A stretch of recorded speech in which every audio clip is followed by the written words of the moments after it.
How to put AKA name on Discord. That's what I will show you in this video.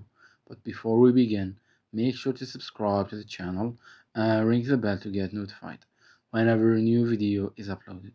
With that said, let's get started. So the process is very easy and simple. Just follow these steps. Go ahead and open up Discord.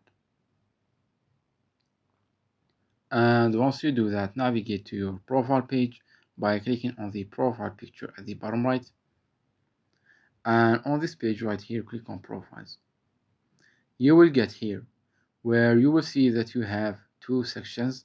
The first section is the user profile and the second section is the server profiles. Go to the server profiles section, and on this page right here you will see that you will have this option that allows you to choose a server in which you will be adding your nickname. So go ahead and choose any server, and in this field right here that says server nickname, go ahead and enter your nickname. And once you're done, click on save at the top right to save the changes.